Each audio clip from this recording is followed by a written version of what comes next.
tugiye kwiga zimwe mu nyigisho nanone kandi ziyobeje abantu benshi bari mu madini, kandi bakaba bibwira ngo ni ubutumwa bahawe, ndetse bakaba banavuga ngo bavutse ubwa kabiri, kumbi bakiri abanyabyaha n'ijuru itabizi ko bavutse ubwa kabiri. Kubera iki rero? Kubera ko ubutumwa bahawe ntabwo ari ubutumwa bwo kuri bwatumye bavuka ubwa kabiri. Imana ntibazi. Ejo buri twaberetse ikinyoma cy'amavuta cyuzuyemo imbaraga z'umwijima za Satani, abantu barimo kuyashyirwaho n'abayashyizweho, uburyo hari ingaruka nyinshi zigenda zibaho kandi namwe mwaraziboneye munaziyubonaho. Se w'idini ni Satani, se w'itorero ni Imana. Idini ni inzu ya Satani, itorero ni inzu y'Imana. Idini rigira ubwibone no kwishyira hejuru, itorero ryicisha bugufi. Idini ni inzira ngari, itorero ni inzira ifunganye. Idini ni urupfu, itorero ni ubugingo. Idini ni inzira igana ikuzimu yo kurimbuka, itorero ni inzira igana mu ijuru y'ubugingo uhoraho. Reka mbwira abadukurikiye ngo ibi bintu 17 wicare ubikurikire neza ubyumve, urasanga aho uri ari mu itorero cyangwa se ari mu idini. Ibi bintu 17 nubibona aho barizwa uhita umenya ngo ni idini wicayemo, uveme wirukanka kuko aho hantu Satani yicayemo. Deliverance ni ikinyoma giherekejwe n'umwuka wa Satani mu kurimbuza abantu benshi ku isi. Abantu mukurikiye ba profeti, ibyo bababwiye byose ni ibinyoma. Barabahanura ubuhanuzi bw'iterabwoba, muhorana ubwoba bwinshi kubera ubuhanuzi bahora bababwira, kigaragaza ko ari Satani wabatumye. Nuko ubuhanuzi bahora bababwira bwose ni ubuhanuzi bw'iterabwoba gusa. Uzasanga ubona ubwoba bw'abana bawe, bw'urugo rwawe, bw'akazi kawe, bwo gutwara imodoka ngo udakora impanuka, kubera ubuhanuzi bahora bakubwira ni ibintu bigutera ubwoba gusa,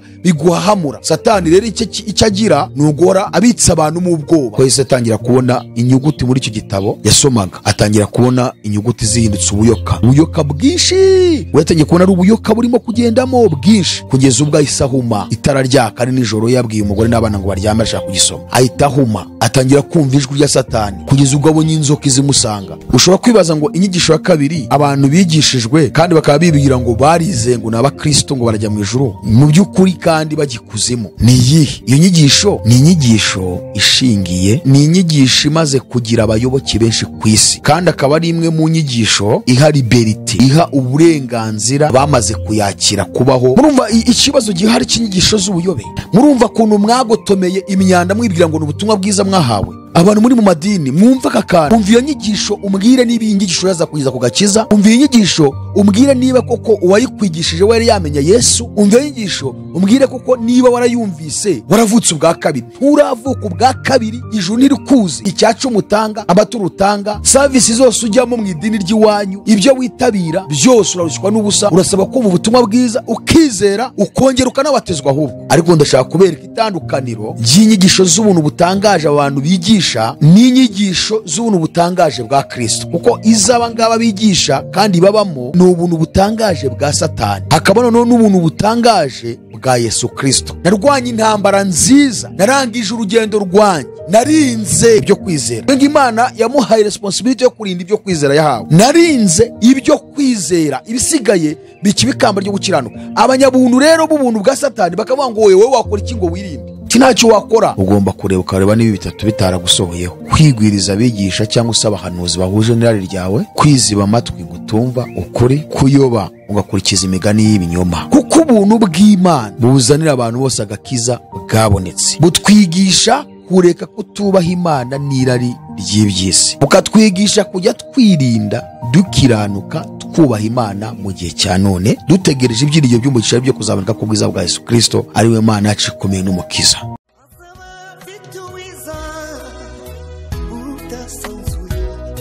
Azaba afite ingororano yo guhema buri wese, guhana n'imirimo yakoreye hano ku isi. Nawe nshuti yanjye aza kwambika ikamba.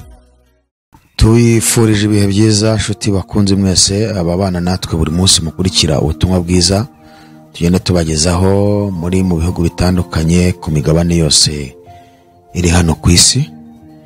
Abanyarwanda mwese mubana natwe, yaba muri mu gihugu cyacu cy'u Rwanda ndetse n'abandi mwese muri mu bindi bihugu diaspora, abarundi, abashinganaye, abakenyezi, ugwaruka, mwese ndetse n'abandi bose cyangwa se ayandi moko y'abantu ari mu bihugu byacu by'abaturanyi avuga ururimi rushamikiye ku rwacu rw'ikinyarwanda, mwese turabasuhuje. Ubuntu bw'Umwami Yesu bubane namwe mwese. turashimira umwami wacu kuko aduhaye aka kanya kugira ngo tugaruke kuri kamera ya Iron TV, twongere tuganire, twongere duhumurizanye, twongere kandi tuhugurane, ducyahane, twigishanye nkuko Pawulo yabwiye Timoteyo mu rwandiko rwe rwa 2 yamwandikiye ibice 4 kuva ku murongo wa 1 kugeza ku murongo wa 5. Yaramubwiye ngo ndagutongera mu maso y'Imana no mu ya Kristo Yesu uzaciraho iteka abazima n'abapfuye ubwo azaboneka aje kwima ingoma ye.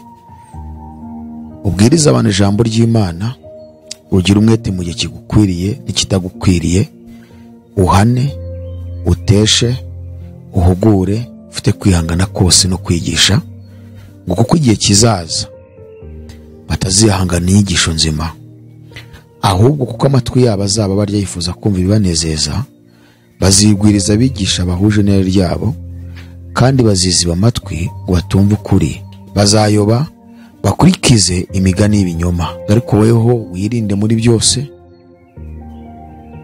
ukora umurimo w'umubwiriza butumwa bwiza, usohoze umurimo wawe ukugabura iby'Imana. Urumva ko yavuze ngo ni igihe kizaza. Igihe kizaza ni iki turimo, nejo, ni mu kwezi gutaha, ni mu mwaka utaha, ni mu myaka 10, ni mu myaka 20. Aho hose ni igihe kizaza. Igihe kizaza rero ngo hari ibintu bigeze muri bitatavuze abantu bazihimbira. Icya mbere ngo bazigwiriza abigisha bahuje n'irari ryabo. Icya kabiri ngo baziziba amatwi ngo batumve ukuri. Icya gatatu ngo bazayoba bakurikize imigani y'ibinyoma. Ibyo ni ibigomba kuba mu gihe kizaza, kandi tukirimo. Nejo ni igihe kizaza, mu mwaka utaha ni igihe kizaza, mu myaka 10 ni igihe kizaza. Ibyo byose ngo bigomba gusohora ku bantu muri icyo gihe cya none ndetse n'ikindi gihe. Bivuga ngo rero wowe aho uri dukurikiye ugomba kureba ukareba niba bitatu bitaragusohoyeho: kwigwiriza abigisha cyangwa se abahanuzi bahuje n'irari ryawe, kwiziba amatwi gutumva ukuri, kuyoba ugakurikiza imigani y'ibinyoma. Inyigisho zirimo imigani, ariko imigani y'ibinyoma cyangwa idutekerezo.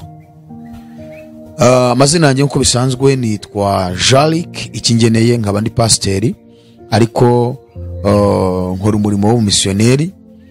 Tukaba tuwe umuryango mugari w'abantu batandukanye bari mu bihugu bitandukanye ku migabane iri hano ku isi. Ni umuryango witwa Iron Family of Jesus Christ Ministries International. Uyu ni umuryango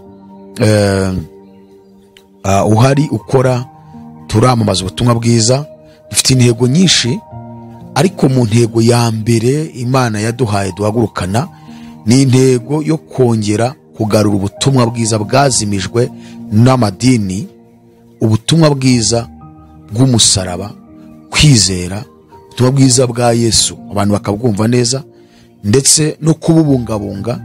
Ikindi kandi kugaragariza abantu imperuka duhagazemo ko isatiye iherezo ryayo, ko turi mu bihe by'iminsi y'imperuka, ahubwo turi gusatira iherezo ryayo. Icya gatatu, kwigisha abantu ibimenyetso biranga iyo mperuka turimo ko igiye kurangira.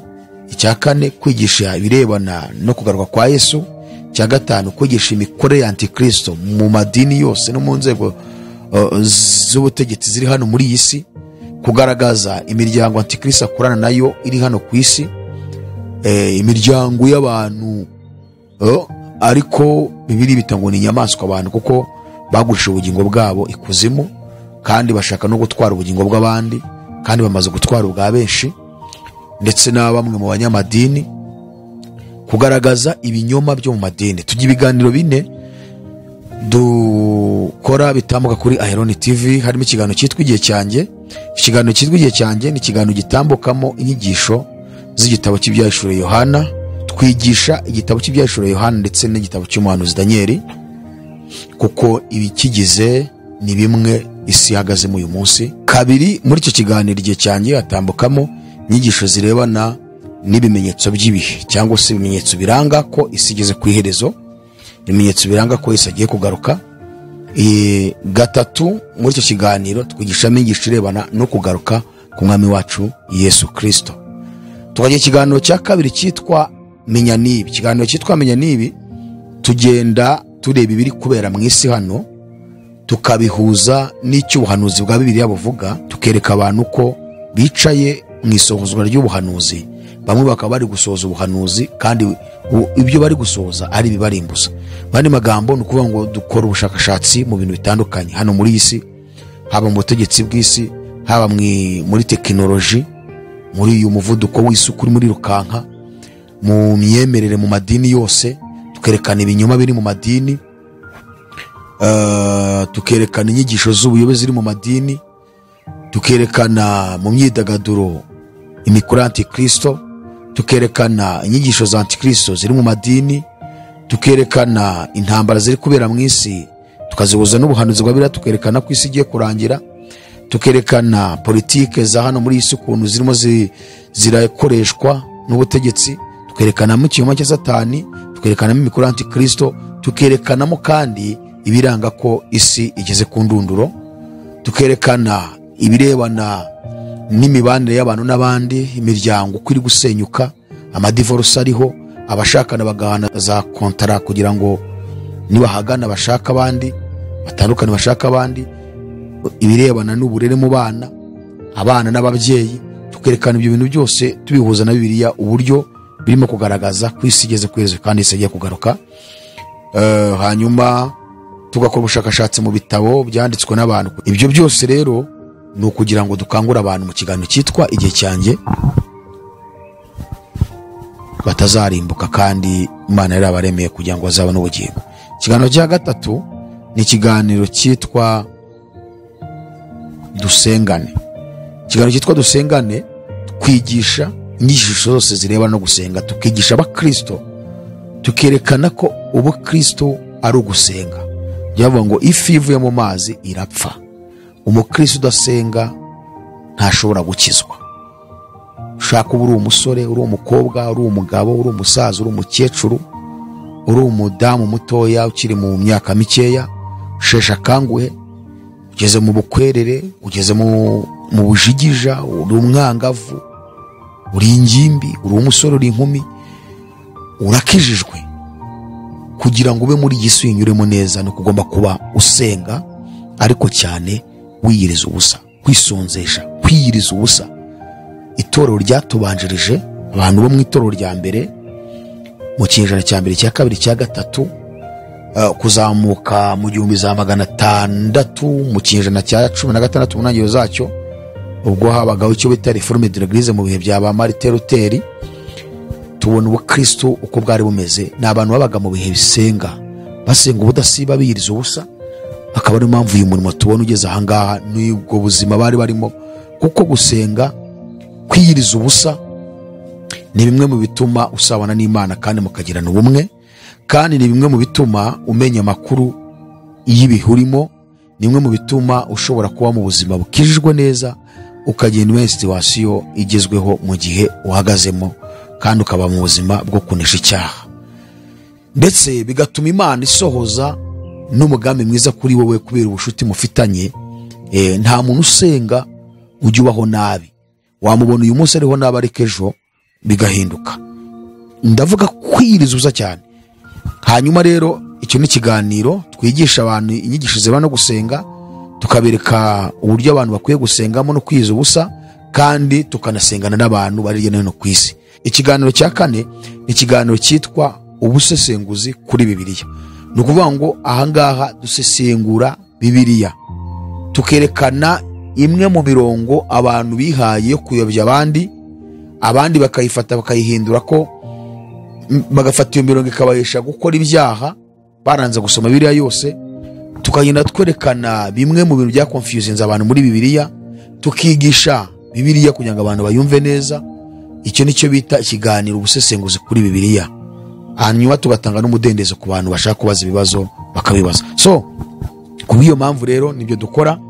Hanyuma ministeri yacu dufite abantu bari mu bihugu bitandukanye tugenda tugeraho, abandi turabageraho. Abashaka kubatizwa tujya kubabatiza, igaburo ryera abashaka kurijyaho, abashyingirwa n'ibindi byose, mbega rero n'umurimo w'Imana. Hanyuma rero tubana tugendana n'abantu bamaze kumenya igihe dusohoyemo ko ari igihe cy'ubuyobe bw'amadini yose hano ku isi, kandi ko Satani yicaye mu idini kugira ngo arimbuze abantu benshi. Aya madini twamaze kubona ko yadeviye umugambi w'Imana w'agakiza.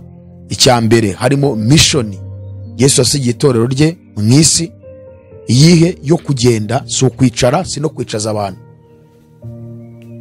abaje no kubahindura bakagenda, nanjye nkajya kureba abandi nkabigisha nkabatoza, bamara gukura bakagenda. Gutyo niyo muvumo Yesu yashakaga mu itorero, si ukwicaza abantu ngo mwubake sare yo kujya muteraniramo, mushyireho gahunda ya korari y'ibumoso n'iy'iburyo, mushyireho icya 10 n'amaturo, mushyireho ituro ry'ishimwe, ituro ryo guherekeza abashyitsi, ituro ry'umutima ukunze, ituro ry'inyubako ndetse n'andi maturo yose.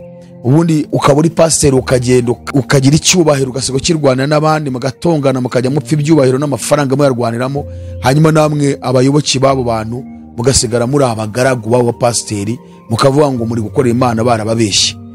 Kumbi muri abagaragu babo, muri abakozi babo, murajya gukora yo mukoresha muza mubajugunyira, mukavuga ngo muri gukorera Imana. Niyo mpamvu benshi bazire turuva nta juru babonye, n'abavuze ngo baribona ugasanga nta mirimo bakoze, kandi babaze ngo barakora imirimo.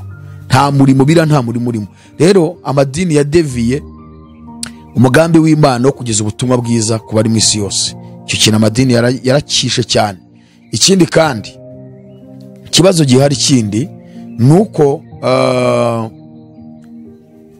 ukuri k'ubutumwa bwiza amadini yaguhisha, ahubwo abanyamadini bafite amadini yabo, ayangaya yabaye decentralize, nka za ADPR, za Anglikani, za EPR, ababatista, abadivantiste, Methodiste libre, abagorozi, mbega babaye decentralize.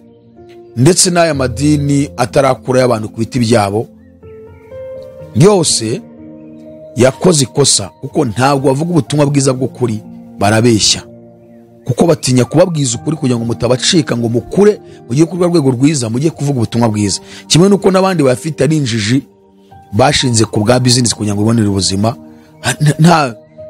Nta muhamagaro w'ubushumbo, muhamagaro wo kuba umungeri, muhamagaro wo kwigisha ijambo ry'Imana. Nabo ubwabo bari bakeneye kurerwa. So rero ministeri yacu irigisha, iratoza, tujya guhindura abantu, hanyuma tukabasengera nabo bakajya kwamaza ubutumwa bwiza, kuko nicyo Yesu yasigiye itorero. Tugira amateraniro yo kwiga Bibiliya, dufite urubuga twese duhuriraho rwa WhatsApp. Abantu bashaka kwiga Bibiliya bamaze gufata icyemezo cyo kuva mu madini, kuko aya madini Bibiliya iyaciraho iteka, ivuga ko ari Babuloni ikomeye. Amadini yamaze kwifatanya n'inzego za politike z'isi. Abayobozi b'amadini bagendera kuri politike si wabo, kandi politike kenshi itandukanye n'icyo bita teokarasi. Ni kuvuga ngo icyo bita demokarasi akaba n'icyo bita teokarasi. Iyo bavuze teokarasi bavuze ubutegetsi bw'Imana, iyo bavuze demokarasi bavuze ubutegetsi bw'abantu, cyangwa ubutegetsi bushyirwaho n'abantu, bukorera abantu kandi bugakorwaho n'abantu, icyo bita demokarasi. Hanyuma teokarasi ni ubutegetsi bushyirwaho n'Imana, ubutegetsi bw'Imana. Rero ntabwo ubutegetsi bw'Imana bushobora guhuza n'ubutegetsi bw'abantu, ntibibaho, kuko Imana ukuri kwayo kumeze gutya, kuri ku murongo neza, nta binyoma, nta kubeshya, nta kutsikamira bagenzi bawe, ntaki. Ariko noneho ibirebana na politike z'isi mu butegetsi bw'abantu habamo ibinyoma, habamo kwikubira, habamo gutsikamira abandi, harimo guhohotera bagenzi bawe, harimo gutwaza igitugu, harimo ibintu byinshi. Numva rero ntabwo ushobora guhuza.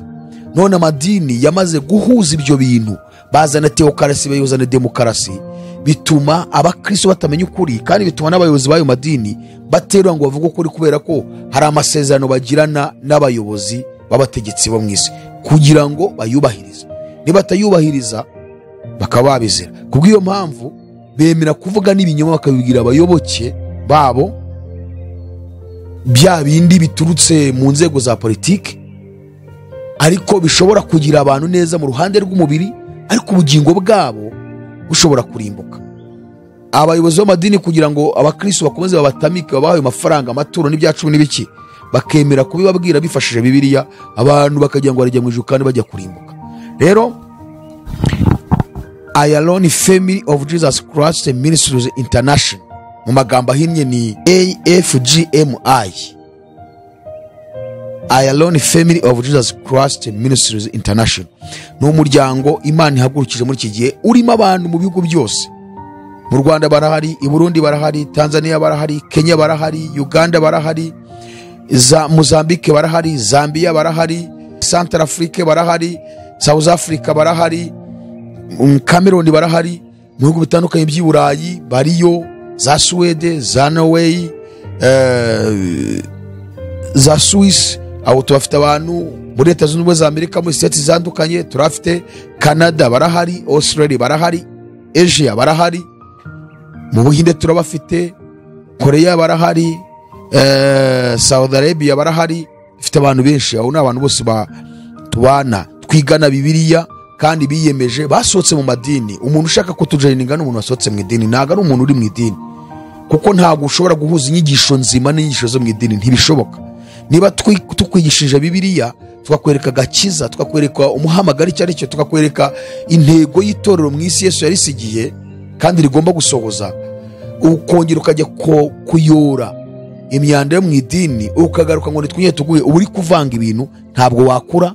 Rimwe na rimwe ari twe twagukonfuzinga, no mu idini bakagukonfuzinga, cyangwa ugasigara bamwe bawisaba yobe abandi, mbega birakuvangavanga. Bisaba ngo ubanzure kure. Rimwe na rimwe ukaza n'inyigisho hawe ukazishyira hasi, ugafata inyigisho nzima zishingiye mu ijambo ry'Imana.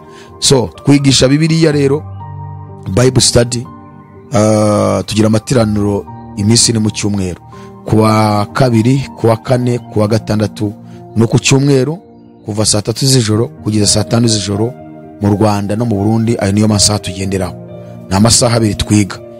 Ubaza ikibazo cyose wifuza cyose kubirebana n'agakiza, kubirebana n'ukuntu ugomba kwitwara muri iki gihe cya none, kubirebana n'uko ugomba kuba umukristo ugakorana n'inzego za politike kandi ntugire na kimwe usopanya nabo kandi ukaba ukijijwe neza, kubirebana n'uko ugomba kwamaza ubutumwa bwiza. Mbega turagutoza ukavamo intumwa ya Kristo kandi nawe ubwawe ukaba ukijijwe neza. Tugira umwanya w'ibibazo, abantu bakiga mu madini bigeze batanga umwanya ngo abantu babaze ibibazo. Niba ushaka gusobanukirwa neza, ngwino hanyuma dukorane umurimo w'Imana, kuko duhagurukiye kuvuga ubutumwa. Twe turasiganwa n'igihe, igihe cyacu ntabwo dushaka kukidupfira ubusa, tugomba kugikoresha neza kuko tubona ko isi igeze ku iherezo, kandi rimwe na rimwe n'igihe umuntu aba afite imperuka yo gupfa, tugomba gukora vuba vuba. Rero nawe ubishaka uraza, ariko wamaze kwiyemeza ko idini, iby'amadini ukaba bivuyemo, ubundi ibibazo ufite byose kurebana n'icyo ngicyo kaza ukabibaza tukabigusobanurira. Dufite igitabo cyitwa Kuri Nahishwe. Ni igitabo gikubiyemo inyigisho za eschatology, inyigisho zirebana n'ibihe by'iminsi y'imperuka. Gifite page 108, kikaba gifite ingingo 12 zikubiye muri iyo ngingo imwe yitwa eschatology. Ni igitabo twasobanuyemo igitabo cy'ibyahishuwe mu buryo bwimbitse. Dusobanura igice cya 14, cya 15, cya 16, igice cya 19, igice cya 20 kugeza 22 mu byahishuwe. Twa tugusobanura mahangaha, dusobanura ubutegetsi bw'isi uburyo bugiye gusenyuka, dusobanura intambara ebyiri zigomba kuba mu isi zikomeye abantu benshi bakunda kwibeshyaho n'igihe zizabera. Intambara yitwa Harimagedoni dusanga mu byahishuwe igice cya 16 kuva ku murongo wa 12 kugeza ku murongo wa 21. Aho ngaho havugwamo inzabye ebyiri zuzi ibyago by'imperuka, abamarayika babiri bazavuza, marayika wa gatandatu na marayika wa karindwi. Kuko umurongo wa 12 ari ijambo rivuga ngo marayika wa gatandatu asuka urwabya rwe mu ruzi runini Ufurati, amazi yarwo akamera kugira ngo inzira y'abami baturuka iburasirazuba itegurwe. Ngo nuko mbona mu kanwa ka cya kiyoka no mu kanwa ka wa muhanuzi w'ibinyoma no mu kanwa ka nyamaswa havamo imyuka 3 mibi isa n'ibikeri, ari imyuka y'abadayimoni, ikora ibitangaza, igasanga abami bo mu isi yose ngo ibahurize kujya mu ntambara ikomeye y'Imana ishobora byose. Umurongo wa 16 ukavuga ngo ibateraniriza ahantu mu Ruhiburayo hitwa Harimagedoni. Dusobanura rero icyo bita Harimagedoni. Iki gitabo twasobanuye Harimagedoni, dusobanuye intambara yose igiye izabera n'abazaba bayiparticipamo, Antikristo, umuryango w'abibumbye, iriya miryango yindi ikorana na Antikristo, Freemasons, abajesuiti, aba Illuminati, byose twarabisobanuye. Hanyuma dusobanura intambara ya Gogi na Magogi igihe izabera, abazaba bayirimo, twarabisobanura muri iki gitabo. Dusobanura izo ntambara zose, dusobanura iby'ingoma y'imyaka 1000, dusobanura uko itorero rizakurwa mu isi, dusobanura umugeni wa Kristo uburyo azahembwa, dusobanura imikorere Antikristo mu bihe bitatu, uko yakoze, uko ari gukora n'uko azakora. Twasobanura Antikristo wariwe, kuko Antikristo ni izina rigizwe n'amagambo abiri, anti hakiyongeraho Kristo.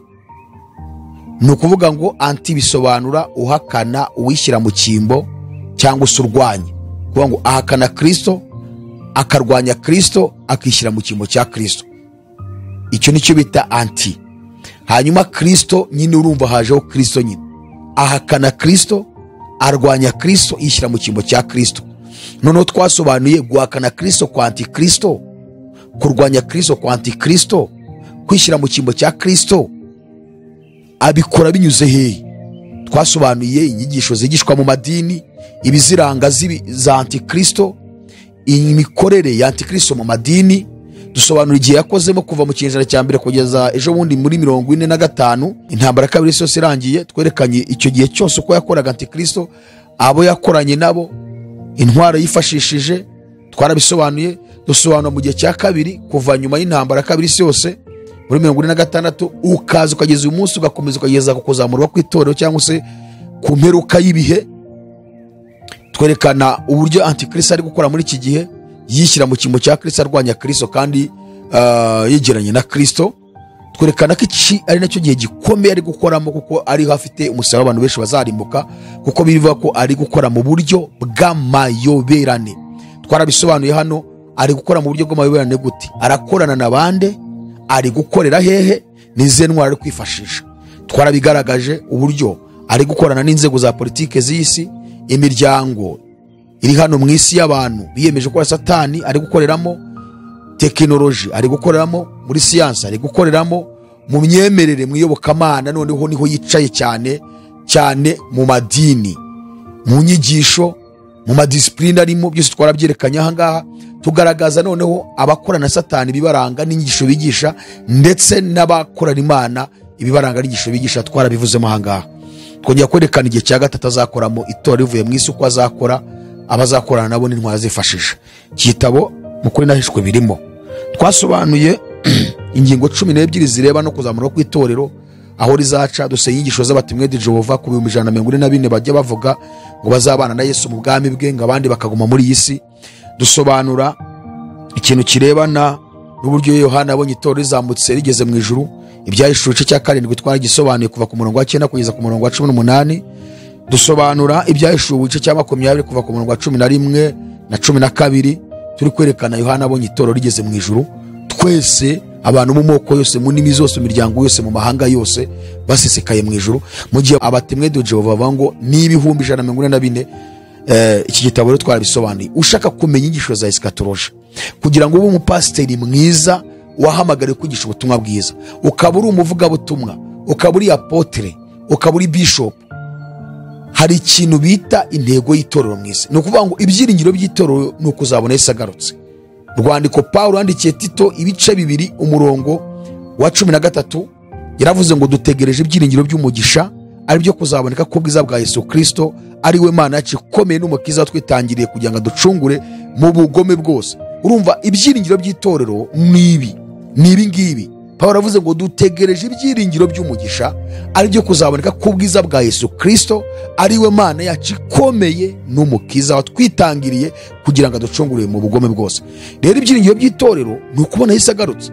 Umwigisha, umupasiteri, umubishopu, akibishopu, padiri, musenyeri, aposo udashobora kwigisha abantu ibyiringiro ngo ubereke kugaruka kwa Yesu, ubasobanure kugaruka kwa Yesu, ubigishe ibimenyetso byo kugaruka kwa Yesu, ubigishe igitabo cy'ibyahishuwe, nakubwira ngo icara banze bakwigisha, icara banze wigishwe, kuko nta bundi butumwa tukwiye kubwira itorero. Ni ubutumwa buhuje n'ibyiringiro abizera bafite byo kugaruka kwa Yesu. Igitabo kuri nahishwe rero twasobanuye izo nyigisho neza, kandi ni igitabo cyanditse neza ku buryo bagiteguramo ingingo zo kwigisha abantu abakristo uyoboye, bigatuma n'ibyiringiro byabo biba bihamye, kandi Imana ikazabaguhembera ubashyikije mu biganza byayo. So twa gitabo cyitwa Ukuri n'Ahishwe. Iki gitabo kiri ahantu hose, biri muri Kigali, abari mu ntara kibageraho kuri kuriye, urishyura tukacyohereza kuri kure kikakugeraho. Abari muri Kigali biraho biti Batsinda, ugikeneye uraza ukagifata, udafite umwanya tugiye abamotari bakakikuzanira. Hanyuma abari mu bindi bihugu bya Afurika baragitwara, abari Aziya kiragenda ni indege, abari muri Amerika ho gihora kigenda kenshi, indege ihora kijyana, Polisi y'u Rwanda iradufasha. Abari mu Burayi naho rwose baragitwara. Aho uri hose iki gitabo kikugeraho. I Bujumbura, i Burundi ntago ho twabibagiwe, i Bujumbura birahari ahitwa mu Kigobe. I Bujumbura ibitabo Ukuri n'Ahishwe birahari mu Kigobe, ubikeneye uratuvugisha tukaguhuza n'ababifite ukatwishyura, hanyuma bakakiguha. Imana ibaho umugisha cyane. Hanyuma rero ugikeneye uzatuvugisha. Uyu munsi rero turagarutse, tugiye kwiga inyigisho ikomeye cyane.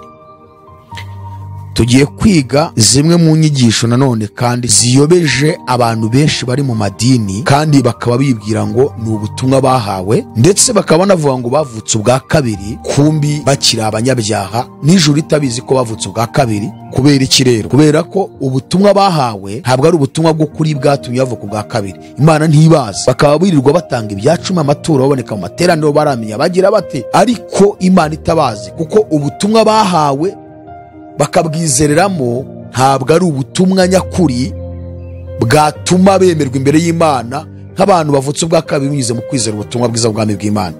Twabonye ko ubutumwa bwiza bw'ubwami bw'Imana bugizwe n'isezerano rishya gusa.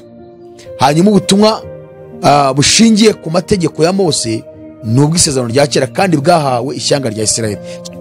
Icyo kiganiro kirahari, nicyo giherukaho, ni ikiganiro twasobanuye ubutumwa bwiza bw'ubwami bw'Imana ni ubuhe, hanyuma ubutumwa bwiza bushingiye ku mategeko y'Abisirayeli ni ubuhe. Twasobanuye itandukaniro ry'isezerano rya kera n'isezerano rishya, twerekana uburyo amadini hafi yose ku isi yigisha inyigisho zishingiye mu isezerano rya kera, kandi ari amategeko yahawe Abisirayeli, ni amateka. N'isezerano rishya rivuga ibintu birebana na present and future, ariko isezerano rya kera ni past, rivuga ibintu by'amateka y'ibyarangiye. Ariko amadini hafi ya yose, kuko bazi ko isezerano rya kera ririmo ibiryo nibagaburira ku buryo babyigisha abakristo bakabaha amaturo n'ibyacumi, niryo bibandaho kuko rivuga ibintu biri pratique. N'isezerano rishya Bibiliya ivuga ngo ni isezerano ry'umwuka, niko Pawulo yandikiye Abakorinto urwandiko rwa 2:3-6. Yaravuze ngo niyo yatubashishije kuba ababwiriza b'isezerano rishya, ari ryo sezerano ry'umwuka, bataraba inyuguti, ngo ko inyuguti yicisha, ngo naho umwuka uhesha ubugingo. Isezerano rishya rero ni isezerano ry'umwuka, hanyuma isezerano rya kera ni isezerano ry'inyuguti, amategeko n'amateka Abisirayeli bahawe. Aha rero twabonye uburyo abantu benshi mu madini bari kuyobya abantu, babashyiramo imyuka mibi, bifashishije isezerano rya kera bakajya kuyora amavuta bahawe na Satani, kuko abayoboke babo nabo badasoma Bibiliya, bamenyere gusoma isezerano rya kera ryo babatoje, bagasoma amavuta ba Dawidi bimikishijwe, ubundi bo bakajya kuyazana ikuzimu, bakajya kuhura n'abakozi ba Satani, nk'uko mwabibonyeje ubundi Minyone yagiye guhura n'uwitwa Robert Kayanja wa hano Uganda, akamuha amavuta, akajya kwirwa yakoza ku bantu, abantu bakikubita hasi, kandi byose bakabyerekana mu isezerano rya kera. Kandi mu isezerano rishya amavuta tufite nta hantu ahuriye n'ayo mavuta mu isezerano rya kera. Icyo kiganiro twaragisobanuye rero, tugaragaza itandukanye y'isezerano rya kera n'isezerano rishya, twerekana uburyo abantu benshi bagiye kuzarimbuka kuko bigishije isezerano rya kera gusa. Niba ushaka kumenya itandukanye y'isezerano rya kera n'isezerano rishya, ukamenya aya mavuta amadini yirirwa akoresha kubita abantu hasi, babarutsa, babatera kwambara ubusa imbere y'abantu, bakabakora bakikubita hasi n'ibindi, kurikirana iki kiganiro. Ni ikiganiro kirimo kirarebwa cyane. Iki kiganiro gifite title ivuga ngo andi mabanga mabi ari mu mavuta Minyone avuye kuzana, ibintu 7 bigiye kuba ku bana azakozaho ibiganza. So niba ushaka kumva neza neza kuri iki kiganiro, uyu munsi rero noneho turagarutse kugira ngo twongere twerekane ukundi kuri. Tugiye kwerekana ukundi kuri kw'inyigisho ziri mu madini. Ejo bundi twaberetse ikinyoma cy'amavuta cyuzuyemo imbaraga z'umwijima za Satani, abantu barimo kuyashyirwaho n'abayashyizweho, uburyo hari ingaruka nyinshi zigenda zibaho kandi namwe mwaraziboneye munaziyubonaho. Kwibonaho ibintu utajya kubona byinshi. None uyu munsi tugarutse kubereka noneho n'inyigisho ziri muri aya madini, inyigisho 10 ziyobya abantu bibwira ko kuba barazumvise bizeye ariko batari bizera, ahubwo Imana ikibarindiriye ngo ibaha agakiza, kandi bo bakaba bagikomeje gukora ngo imirimo ngo muri ziriya nsengero ngo ni abakozi b'Imana kandi Imana itabaza. Izo tugiye kuzivuga. Mbibutse ko Imana duhaye ubutumwa burebana no gusobanura idini n'itorero, ibintu 17 bigize idini n'ibindi 17 bigize itorero. Itorero aho ryatangiriye n'idini aho ryatangiriye, umuyobozi w'itorero n'umuyobozi w'idini. Ubutumwa Imana buduhaye tubwira ko uzatubabwira tugiye kubigisha kugira ngo mubyumve neza. Reka mbanze mbivuge. Tuvuga ngo icyambere, idini ryatangiriye mu ijuru, itorero ryo ritangira mu ijuru. Kabiri, se w'idini ni Satani, se w'itorero ni Imana.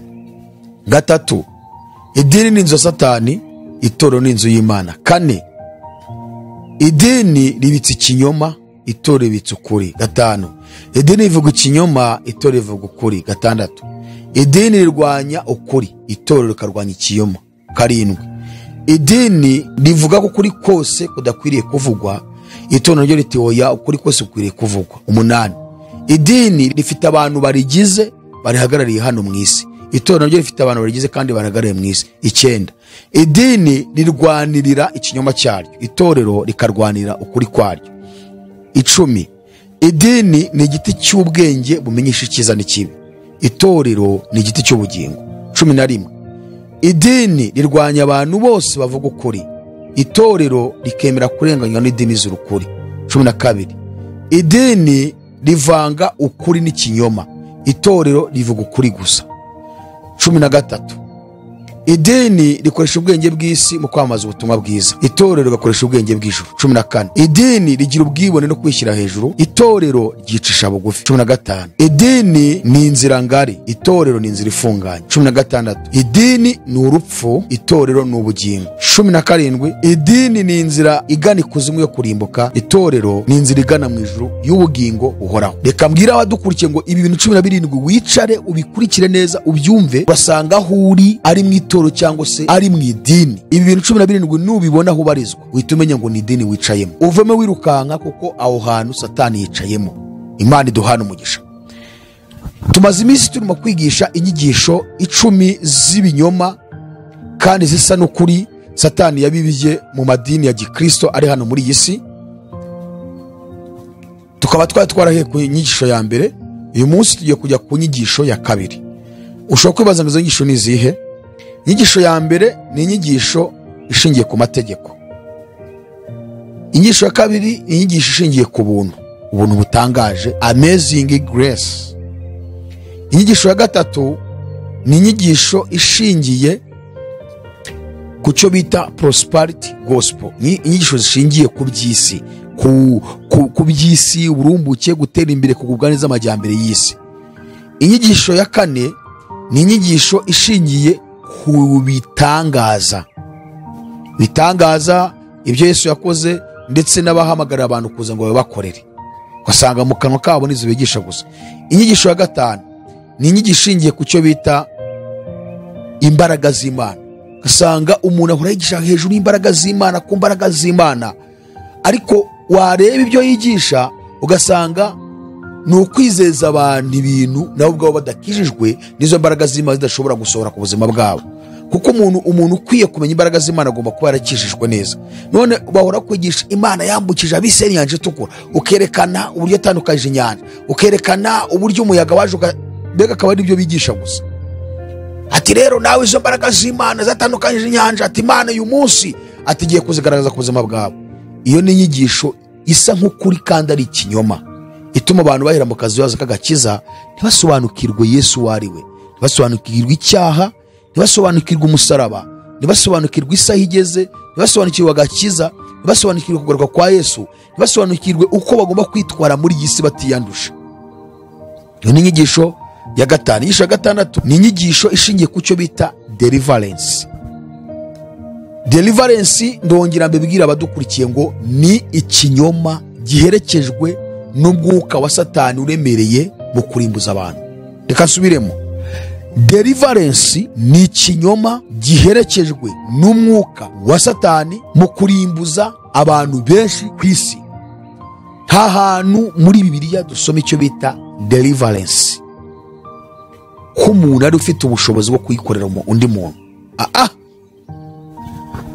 Bibiliya ivuga ibimenyetso bizagumana n'abizera bemeye gusohoza misiyo ya Kristo yo kugenda.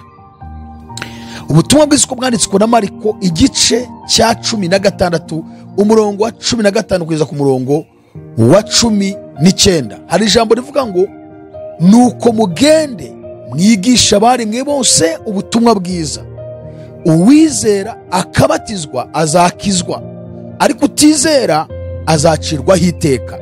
Kandi ibimenyetso bizagumana n'abizera ngibi: icya mbere, bazirukana abadayimoni mu izina ryanjye; icya kabiri, bazavuga indimi nshya; icya gatatu, bazafata inzoka; icya kane, kandi niba nywa n'ikintu cyose cyica ntacyo kizabatwara na hato; gatanu, bazarambika ibiganza ku barwayi bakire. Nuko umwami Yesu amaze kuvugana nabo, arazamurwa yicara iburyo bw'Imana. Ukuvuga ngo ibimenyetso bitanu bigomba kugumana n'abizera ariko basohoje misiyo yo kugenda, nk'uko Yesu avuze ngo nimugende mwigishe abaremwe bose ubutumwa bwiza. Abaremwe bose ntabwo ari ukugera hano ngo ubake inzu, uyite urusengero, uhamagara abantu ngo nimuze musanga. Kugenda tugatoza tukabatiza. Rero iyo deliverance Yesu avuze ko izabana n'abantu bose basoje misiyo yo kugenda. None byitirirwa bishop, bikitirirwa profete runaka. Iyo mvuze profete nabwo ni ikinyoma cy'umwuka wa Satani, kandi giherekejwe n'imbaraga nyinshi z'ikuzimu ku bantu bose bise ayo mazina, kuko bashakamo icyubahiro, kumenyekana, ubutunzi, kandi nta mwuka w'Imana ukora nabo. Umuntu w'umuprofeti Imana yahamagariye uprofeti ntago abivuga, ntabyirata, nta n'uwabibwira, ahubwo abahanuriye, abarondoye, abahishuye ibyabo nibo bajya kumurata. Ntabwo we yita profete. Iyo wise profete ni ukuvuga ngo ni ikirangantego wishyizeho, ni icyapa witeyeho cyo kugira ngo abantu bakugane, abakiriya baza ari benshi bakuzanira amafaranga. None abantu bari gukurikira bitwa ngo ni ba profete, ngo profete Bosco, ngo profete ndi.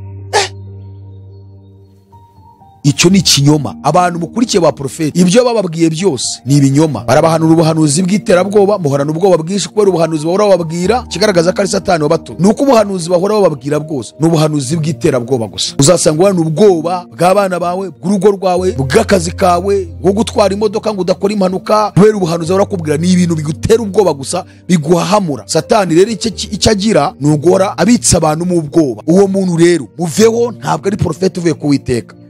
Abo rero nabo ni abanyabinyoma. Ukimara kwita profete niyo waba uri n'umuhanuzi koko, birarangiye Imana ntibigikoranye nawe, kuko ntabwo Imana ari radio dufungura ngo duhindure urushinge dushyira mu yindi FM ngo ivuge. Ukimara kwita profete ubwo ubaye nk'aruwe Mana, uzaza uvugira igihe ushakiye, uje wese uzaza umukemura ibibazo afite, kandi Imana ni umwami w'ijuru n'isi, ni umuremyi wa byose. Ivugira igihe ishakiye, ikora igihe ishakiye. Ngiye nyimara kwita profete ubu byarangiye, ubwo najya ngenda mbeshya abantu. Naba mbabeshya da, naba mbabeshya. So ni ukuvuga iki rero? Ni ukuvuga ngo iyi nyigisho ishingiye kuri deliverance, nta muntu ufite ubushobozi bwo kuyikorera undi. Imana nibigiramo uruhare. Nzabasobanura icyo bita deliverance y'ikinyoma, mberekera ijambo deliverance nubwo ari ijambo ry'icyongereza tuvuga ngo mu Kinyarwanda risobanura gutya na gutya, cyangwa mu Kirundi cyangwa mu zindi ndimi, ariko ntabwo Imana igeze dutuma kujya gukorera abantu deliverance, ahubwo yavuze ko hari ibimenyetso bizagumana natwe, kurambika ibiganza ku barwayi bagakira n'ibindi n'ibindi. Abo bavuga ngo ngwino bagukize karande kugeza ubwo bakubwira ngo Imana ibakoresha ibitangaza. Ubundi reka mbabwire bene da, ningaruka ku bitangaza nzabasobanurira. Ubundi ijambo igitangaza biva ku nshinga ivuga gutangara. Ijambo igitangaza ni ijambo rikomoka ku nshinga ivuga gutangara. Ntushobora kubaza ngo umuntu atangara ryari, atangazwa n'iki? Umuntu atangazwa cyangwa se abona igitangaza nk'igitangaza ni ikintu umuntu abonye kitajya kiba ku bantu bose, utari uzi ko kiri bukubeho, kandi kidapfa gukorerwa abantu bose. Ntiwari ubizi ko kiri bubeho, kandi icyo gitangaza ni ikintu kitapfa gukorerwa abantu bose. Urugero nko ko umuntu yapfuye amaze nk'iminsi 3 muri moruge, ukabona umuntu araje aramuzuye. Urumva icyo ni igitangaza kweri. Kuko Yesu yagendeye hejuru y'inyanja bakabona yagendaho n'amaguru, ni igitangaza kitonderwa rero. Aba ba profete n'aba bishop babwiye ngo ngwino ngo tugukoreye ibitangaza, ngibanangira dukoresha ibitangaza. Abandi ugasanga yateguye igiterane ngo tuzatugwe n'umukozi w'Imana, ngo guturuka ngo muri Kenya, ngo guturuka South Africa, ngo guturuka ngo Nigeria, ngo Imana imikoresha ibitangaza, ngo ngwino wakira igitangaza cyawe, ngo Imana ngo yarakikubikiye. Ukagenda ngo ugiye kwakira igitangaza. Igitangaza kandi twabonye ko ari ikintu utatekereza ko kiri buze kubaho. Bivuga ngo abo ngabo rero ibitangaza baza babitwaye mu mifuka y'amakote yabo, bo baza babifite, nawe ukagenda ugiye kubyakira. Ntabwo icyo ari igitangaza, ahubwo ni ukujya kwakira imbaraga za Satani n'imikorere ye n'ibinyoma bya Satani. Kuko umuntu atangazwa n'ikintu atateguraga, atateganya ko kigomba kubaho, kandi akaba ari ikintu cyiza kidasanzwe kibaho. Ababwira ngo nimuze mwakira ibitangaza byanyu, ngo muze mutware ibitangaza, barababeshya. Nibyo baza bitwaje Satani aba yabahaye, kuko Imana yo ikurigisha ki. So tuzabigarukaho rero. Inyigisho rero ya deliverance ni ikinyoma. Inyigisho ya karindwi ni inyigisho irebana n'ibitabo. Abigisha bigisha ku bitabo runaka, urugero nk'idini y'Abadivantisiti b'umunsi wa karindwi, barabona ko bakunda kwigisha ku bitabo bya Ellen G. White. Ellen G. White ni fondateri w'Abadivantisiti b'umunsi wa karindwi. Ni ukuvuga ngo niwe nyirakuruza w'Abadivantisiti b'umunsi wa karindwi. Hari umusaza umwe Pastor Musisi ukunda kuvuga ngo ni umugirwakazi w'Abadivi. Yanditse ibitabo 40, yandika n'udutabo tugizwe n'udukuru tugeze ku 5,000. Bango 5,000 by'udutabo tw'udukuru dutoya. Urumva ibintu yanditse. Abadive babirutisha Bibiliya, kuko niyo nyigisho bakunda kwifashisha mu kwigisha mu materaniro yose, amasemina n'ibindi. Bibiliya bayisoma gake, ahubwo ibyo bitaho cyane ibitabo bya Ellen G. White. Abagorozi, abari mu cyiciro cy'abagorozi, abitwa abacamanza, abatsindishirizwa, abakusi, abo bose bamabarizwa mu cyiciro cy'ubugorozi, nabo ni ibitabo bya Ellen G. White. Abitwa abapantekote b'umunsi wa karindwi basohotse muri aya matora y'Ipantekote, bagaba nabo bagendera ku itegeko rya 4 ry'isabato, bubahiriza itegeko rya 4 ry'ikiruhuko, bakanubahiriza n'ikiruhuko cy'icyumweru cyangwa guterana ku cyumweru. Abo nabo ibitabo bya Ellen G. White basigaye babisoma. Hari n'abandi bantu bigisha basoma ibitabo byanditswe n'abasatanike, berekana ko ibyo karabo mbega berekana imikorere ya Satani, ariko ugasanga ibyo bitabo ni ibitabo nyine byanditswe n'abakozi ba Satani. Ntagire conclusion atanga muri Bibiliya, ahubwo akerekana ibyo abakozi bakoze ba Satani n'ibindi bagambiriye gukora, ariko ntatange umwanzuro mu ijambo ry'Imana, none mukore gutya. Ugasanga ahubwo akenshi nibyo yivugira. Ndetse hakaba n'ibindi bitabo byanditswe n'abakozi ba Satani, abantu bamwe basoma bikabagiraho ingaruka. Nigeze kubatumiriza umuntu wasomye igitabo cyanditswe n'umukozi wa Satani kandi akitira ngo niyobokamana, cyanditseho ngo inzira igana ikuzimu. Ngo yasobanuraga ukuntu yajyanywe mwiyerekwa, akajyanwa ikuzimu, akareba, akajyanwa no mu ijuru. N'umwongerezakazi yandika iki gitabo, ariko akitirira ngo amarembo y'inzira igana ikuzimu. Uwo mugabo yaragisomye, ibintu byamubayeho, nzongera mubagarurira. Ni ibintu bikomeye, ko yahise atangira kubona inyuguti muri icyo gitabo yasomaga, atangira kubona inyuguti zihindutse ubuyoka bwinshi, kurubona inyuguti zisa. ziba zanditse. Watangiye kubona ari ubuyoka burimo kugendamo bwinshi kugeza ubwo ahise ahuma, itara ryaka ari nijoro, yabwiye umugore n'abana ngo baryame ashaka kugisoma, ahita ahuma, atangira kumva ijwi rya Satani kugeza ubwo abonye inzoka izimusanga. Yatanze iyo témoignage kunuza kuri Iron TV, tuzamubagarurira. So ibitabo rero ni cyitonderwa, tugomba kumenya n'ibitabo dusoma. Iyo ni inyigisho nayo tuzasobanura ishingiye ku bitabo ya 7. Izi nyigisho 3 tuzabereka inyigisho z'ubuyobe bw'abatemwe de Jehova.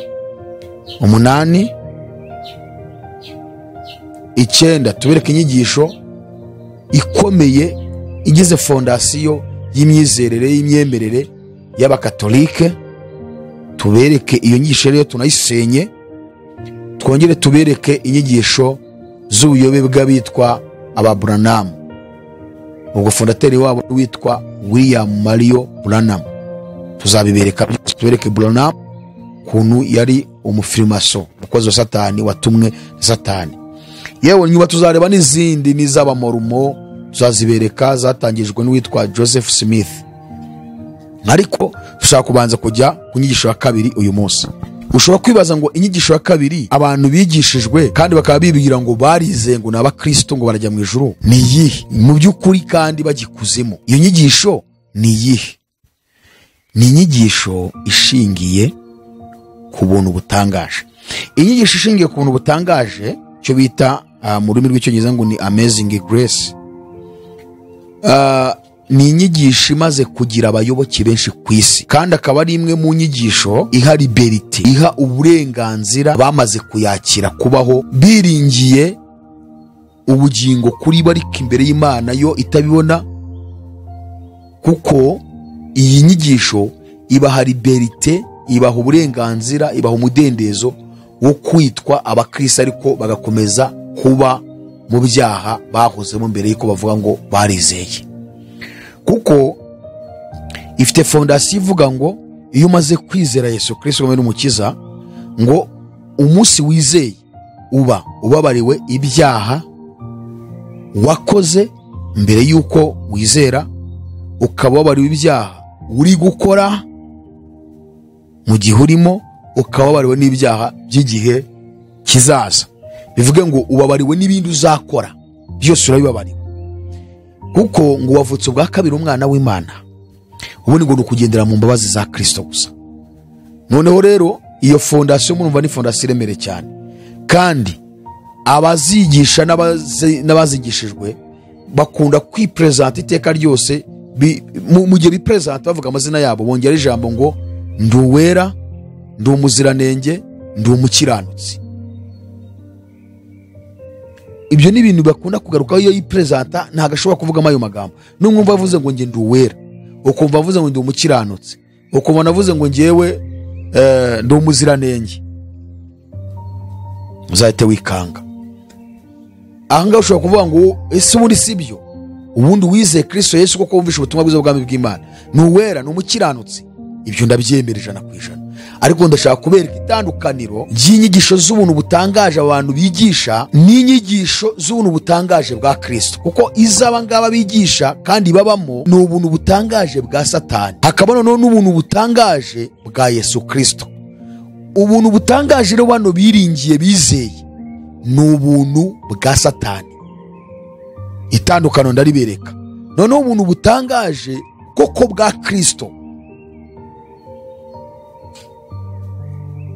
nabwo bufite itandukano n'inyigisho zabo ngabo. Mbere ko twinjiraho turasoma mu rwandiko Pawulo yandikiye Tito ibice 2 umurongo wa 11 ndetse n'uwa 12. Haravuze ngo kuko ubuntu bw'Imana buzanira abantu bose agakiza bwabonetse, butwigisha kureka ko tubaha Imana n'irari ry'iby'isi, bukatwigisha kujya twirinda dukiranuka twubaha Imana mu gihe cya none. Amen. Ndashaka kubanza kubereka ubuntu bwa Kristo Pawulo agaragaje hano mu rwandiko yandikiye Tito. Ubu buntu Pawulo agaragaje ko hari ibintu 2 butubuza gukora. hakaba ibindi bitatu budutegeka gukora. Muri aya magambo dusomye hari bibiri butubuza, hari bitatu budutegeka ngo tubikore. Ushobora kwibaza ngo ni ibihe?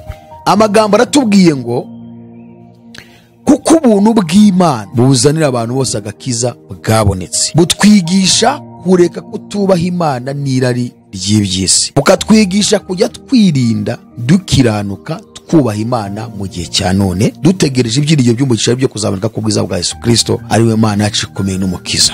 Aya magambo harimo ibintu bibiri ubu buntu butwigisha, ariko mu kutwigisha hakaba harimo kutubuza kubikora. Vuga ngo burabitwigisha, ariko mu kutwigisha harimo ikitubuza. Wabona tubuza kubikora, tubyige tubimenye kugira ngo tutazabikora. Ni ibihe rero?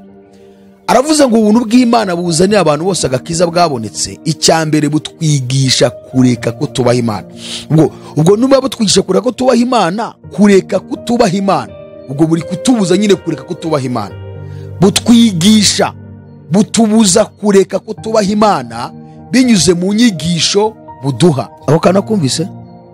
Butwigisha kureka kutubaha Imana, cyangwa se butubuza kureka kutubaha Imana binyuze mu nyigisho buduha. Kuko batubwiye ngo buratwigisha, butwigisha kureka kutubaha Imana.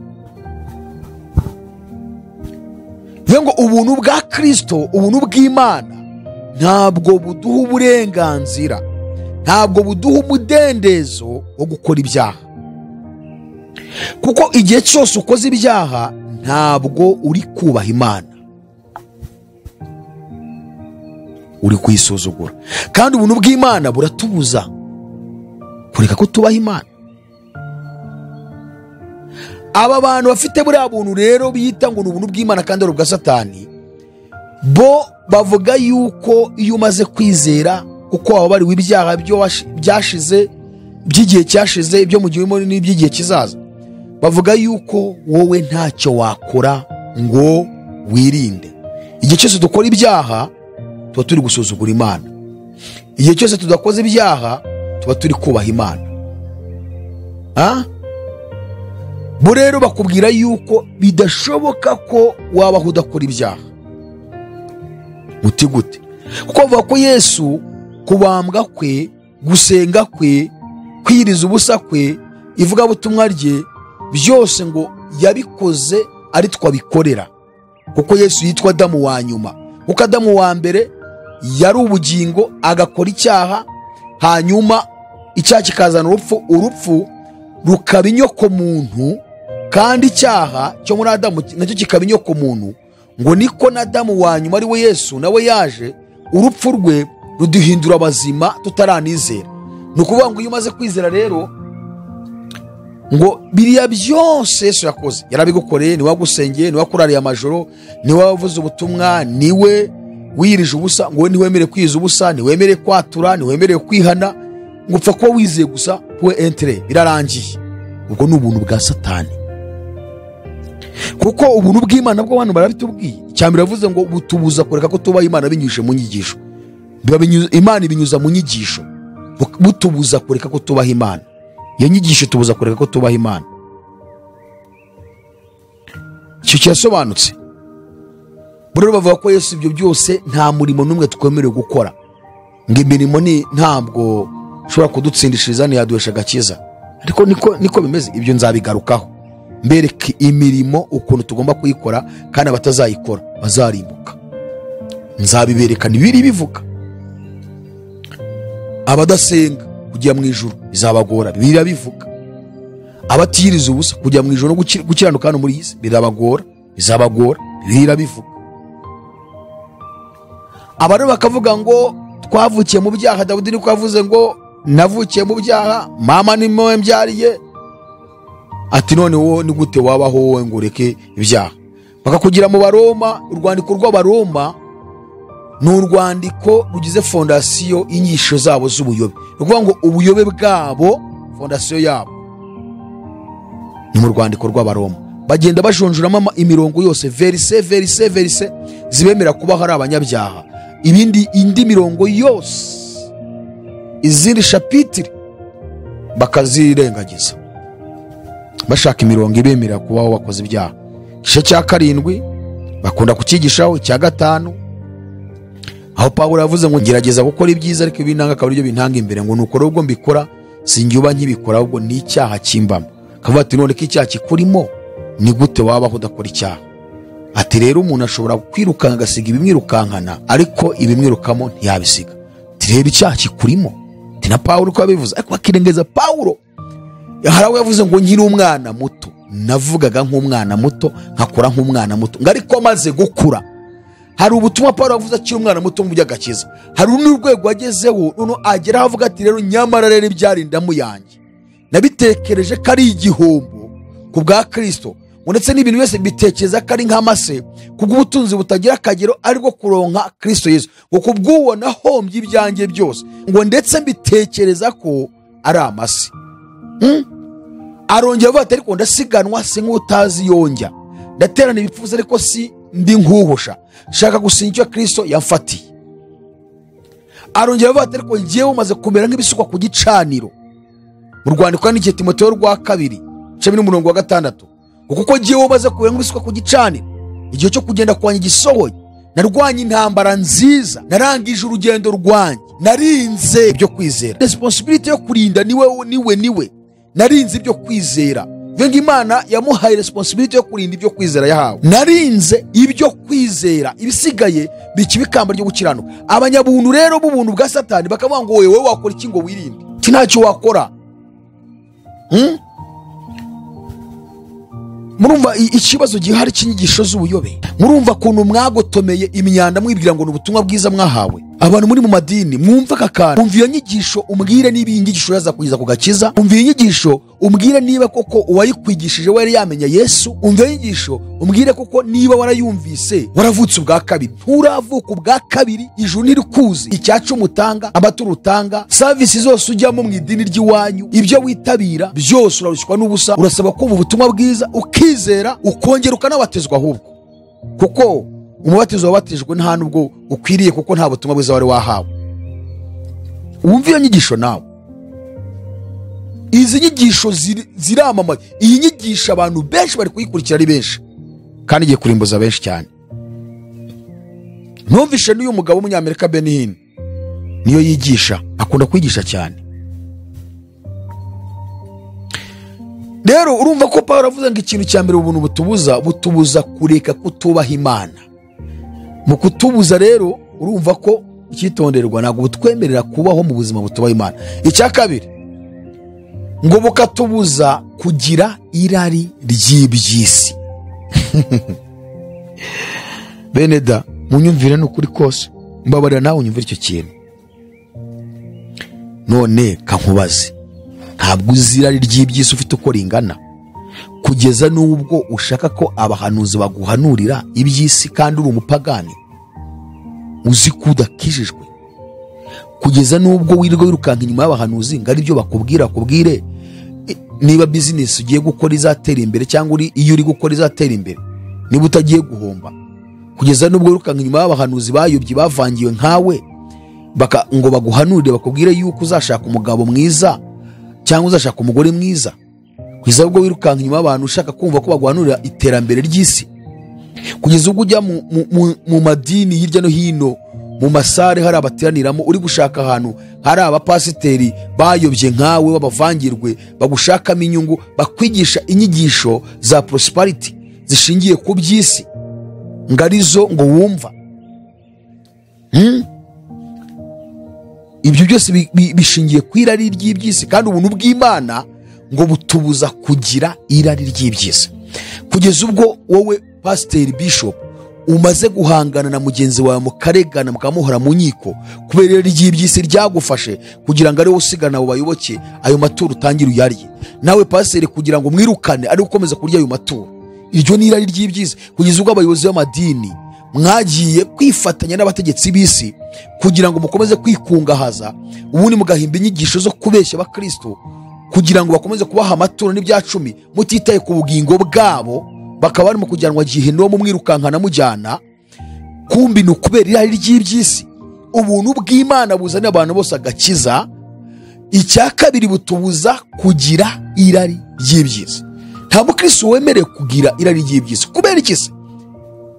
Iyo usomye mu rwandiko Pawulo yandikiye Timoteyo rwa mbere 6:6 kugeza ku 10, ibice 6 kuva ku 6 kugeza ku 10, Pawulo agaragaza abantu bafite irari ry'iby'isi, ingaruka zibabaho, abantu bafite irari ry'amafaranga, abantu kuko buriya ushobora kutararikira nk'imodoka nk'inzu n'ibindi, ariko ukaraba ufite irari ry'amafaranga cyane, kuko ubizi ko amafaranga nuyabona niyo azakugeza kuri ibyo ngibyo.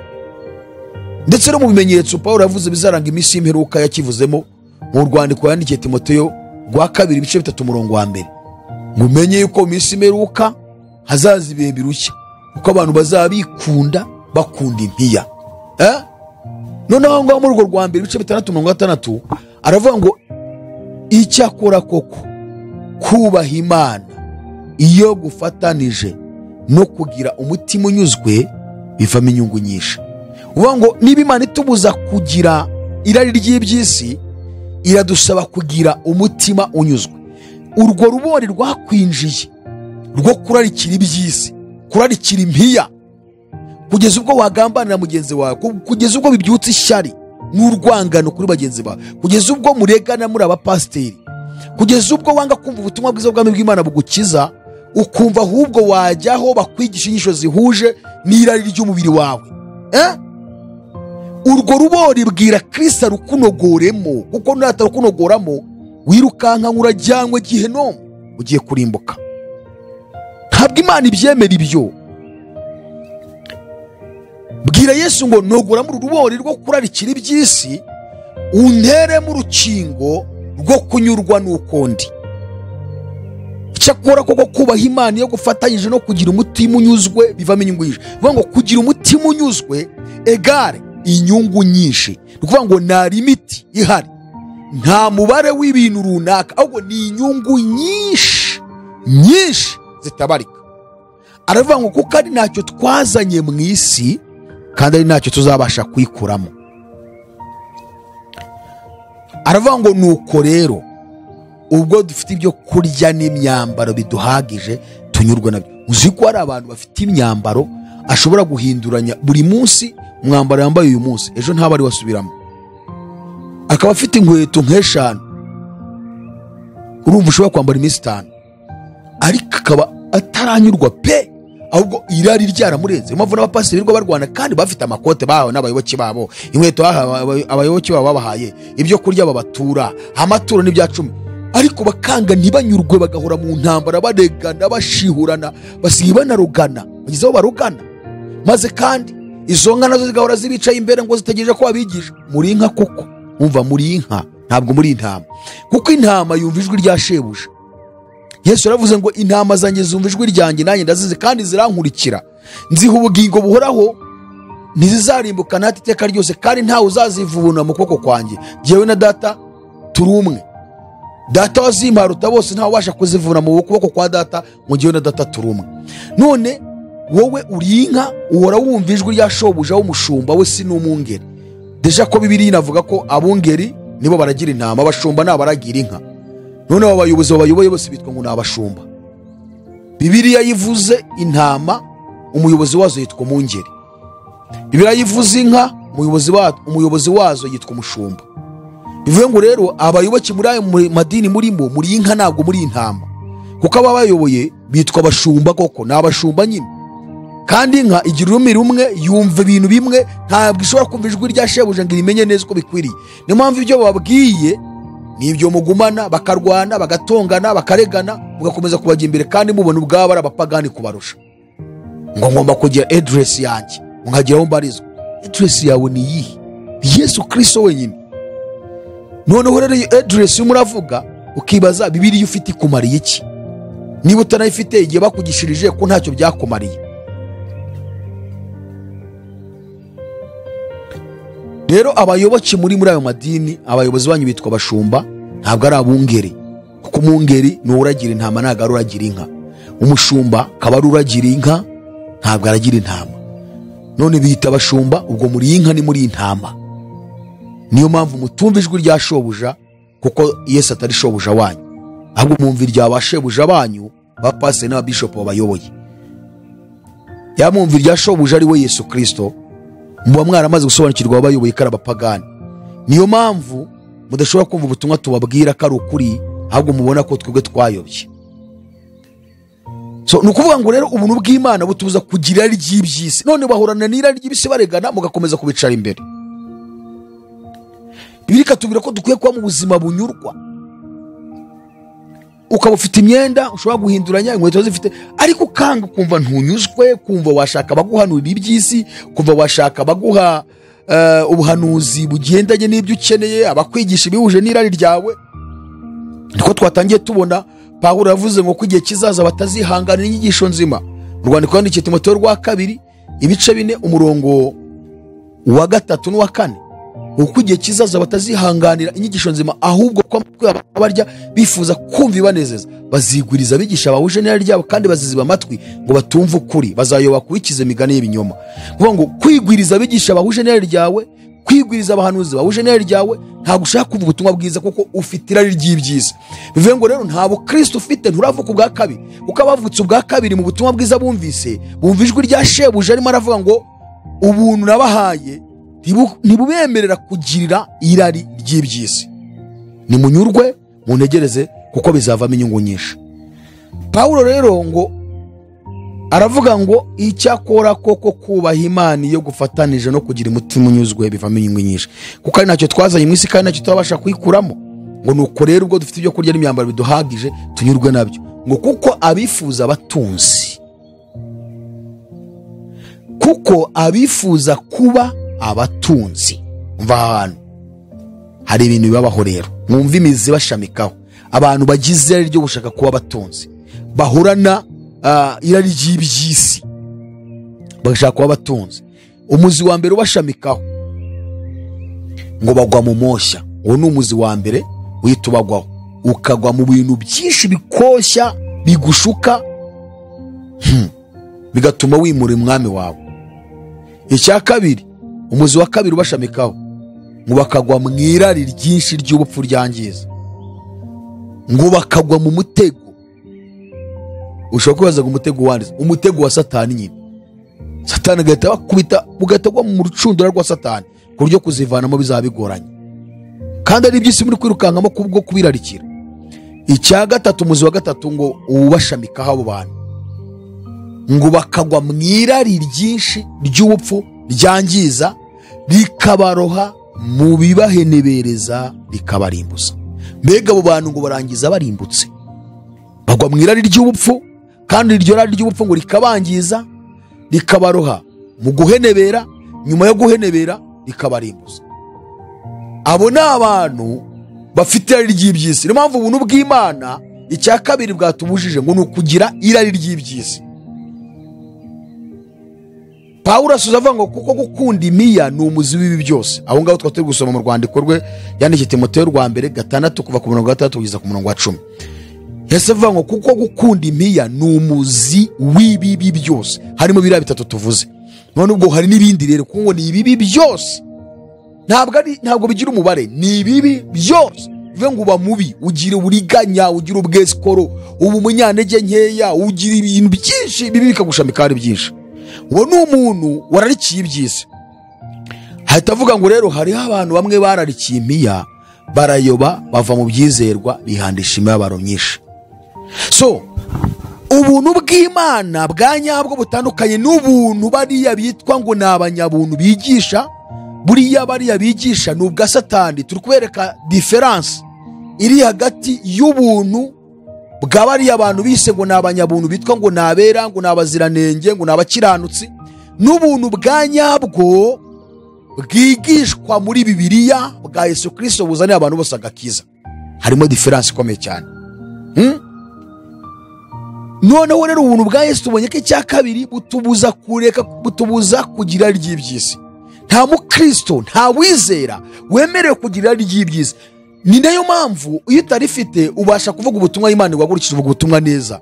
Niba Imana iguha impano yo guhanura, kwerekwa, guhishurirwa, ubikora neza, nta rari ry'ibyisi ufite, bikagenda neza. Niba Imana iguhaye ubwungeri bwo kugira abantu uyobora, ubayobora neza, babwiriza ubutumwa bwiza kugira ngo bajye mu ijuru. Kandi kuko twamaze kubona ko kunyurwa bivamo inyungu nyinshi, bivuga ngo hari inyungu nyinshi zihita zikomokamo aho ngaho, bigatuma ubaho neza ufite ubuzima bwiza. Imana igufungurira amarembo yose ukabaho neza nk'umukristo, koko nk'umungeri mwiza, ukabaho mu buzima bwiza kuko uranyuzwe. Ijambo ry'Imana ni automatique, iyo urisohoje ibyo bihita bikubaho. Iyo usohoje rikubwiye bihita bikubaho kanya. Niyo mpamvu Yohana yaranditse mu rwandiko rwe rwa mbere 2:15, urwandiko rwa mbere rwa Yohana 2:15, yaranditse aravuga ngo ntimugakunde iby'isi cyangwa ibiri mu isi. Umuntu nakunda iby'isi, gukunda Data wa twese niko uzakukiri muri we. Kubera iki se? Ngo kuko ikiri mu isi cyose kigizwe n'ibintu bitatu. Icya mbere ngo ni irari ry'umubiri, kabiri ni irari ry'amaso, gatatu ni ukwibona ku by'ubu bugingo. Aravanga ibi bintu bitatu rero, irari ry'umubiri, irari ry'amaso, kwibona ku by'ubu bugingo, ngo ntibituruka kuri Data wa twese, ahubwo bituruka mu isi. Aravuga ngo kandi isi irashirana no kwifuza kwayo kose, ariko ukora iby'Imana ishaka, haleluya, ngo uwo azahoraho iteka ryose. Bivuga ngo rero umukristo niyemerewe gukunda iby'isi, ntiyemerewe no kubirarikira. Icya mbere, hari ikintu bita gukenera iby'isi no gushaka iby'isi, bitandukanye no kurarikira iby'isi no kubikunda. Kuko Imana idusaba ko tuyikunda, igasaba ko twirindira ry'iby'isi. Iyo rero wakunze iby'isi ukanabirarikira, ushamikwaho n'iriyamizo tubonye Paulo abwiye Timoteyo. Tukeneye iby'isi, turashaka n'iby'isi, ariko nitubirarikiye nitunabikunze, kuko isi irashirana no kwifuza kwayo kose. Umukristo wamaze kubimenya, umupasiteri wabimenye, bishop wabimenye, akibishop wabimenye, ndetse potere wabimenye, n'abandi bose, n'umuhanuzi wabimenye, profete wabo bita ba profete, agenda neza murimo w'Imana akawukora neza. Iyo rero ukunze iby'isi, ngo nirari ry'amaso, nta maso wirirwa ukana ureba ngo nanjye wama biriya, nanjye wama iriya modoka, nanjye wama iriya nzu, nanjye wama kiriya gipangu, nanjye wangeze hariya muri Amerika ndi kubona kuri televiziyo. Ni irari ry'amaso. Kabiri ngo nirari ry'umubiri, urumva ushaka nawe nyine kuri umuntu udasanzwe, umubiri nyine nawe ukeneye gukomera, ukagenda mu modoka nziza. Gatatu ngo ni ukwibona ku by'ubu bugingo, ubu bwa none turimo, ufite ubwibone bwo kugira ngo nawe wibone ku by'ubu bugingo. Aravanga ibyo bintu bitatu n'ibituruka kuri Data wa twese, ahubwo bituruka mu isi, mu kandi seshana no kwifuza kwayo. Mu gusoza tuvuze ibintu bibiri bigaragaza ubuntu bw'Imana bukiza ubwo ari bwo, kandi birimo gutesha agaciro ubuntu bwa bariya abantu bakiriye bavuga ngo ni abanyamuntu. Bigaragaza ngo ubuntu bakiriye ni ubuntu bwa Satani. Nzagaruka mpera kuri ubu buntu, kuri iki kintu cyitwa gukunda iby'isi butubuza gukunda iby'isi. Nzakigarukaho mbereke iby'isi ingaruka zabyo ku bantu babikunze. Arimo mubona amadini kugeza uyu munsi yataye umurongo, n'abari bari ku murongo bakaba barabivuyemo. Yaba iyo ADPR bigisha ubutumwa bwiza babivuyemo, yaba za Sipebu z'i Burundi, za Sipake zo muri Kongo, ubu benshi bibere ku nyigisho zikurura abantu kugira ngo bitangire amaturo, bitangire ibya 10, bitangire ibyo gusa. Ariko abakristo ntibigishwa ubutumwa bwiza, icyaha n'iki, iminsi imperuka duhagaze mezite, twitware gute muri iyi si, twambare gute, dubane nde gute n'abategetsi batuyoboye, ese ni gute twaca muri tekinoloji imeze itya, ni gute mbega ibyo ntibabyigishwa. Umusaraba, kwizera, kwiza ubusa, gusenga, kwirinda, kuba maso, izo nyigisho batajya bigishwa. Abavanga barabigisha no kwigisha gukorera Imana inyungu ziribo ibiki, kugira ngo amaturo akomeze kwiyongera, ntibakitaye kubakizwa. Reka da kuvuga urupfu rwa Yesu, kuzuka kwa Yesu, kugaruka kwa Yesu, ibimenyetso nanga kugaruka kwa Yesu, ntabyo bigisha. Kurera abantu ngo babereke misiyo y'itorero mu isi, ntabyo bigisha. Urumva ni ikibazo gikomeye rero inshuti z'Imana. Tuzakomereza ahangaha, ntabwo ndagira ku nyigisho z'ubuyobozi z'abantu bantu neza ngo nzibereke, ariko twatangiye ubuntu bwa nyabwo. Ndabashimiye.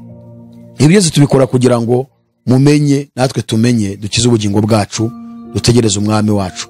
Hanyuma kandi nusanga izi nyigisho arizo wakiririye, mumenye ko utari wizera Yesu, tugufashe wakire Yesu umwami n'umukiza, hanyuma utegereze Yesu. Imana ibaho umugisha. Reka dusenge. Turagushimiye mwami w'ijuru n'isi, turagushimiye kubwo ijambo ryawe ryiza duhaye. Dufashe utugire neza, kandi ijambo ryawe rikomeze guhama mu mitima yacu, urisohoresha ibimenyetso n'ibitangaza kuri twebwe. Ntabwo ikoze n'icyubahiro tubyambaje twizeye mu izina rya Yesu Kristo umwami wacu, amen. Reka tubashimire mwese, tubasaba kugira ngo mudusharingire ubutumwa bwiza bugere kuri benshi. Amahoro y'Imana komeze kubana namwe mwese. Shalom shalom. Azatujyana muri amazu meza yaduteguriye, nitugerayo tuzahora turirimba, zaba kumwe na Eliya, zaba kumwe na Abrahamu, tuzahora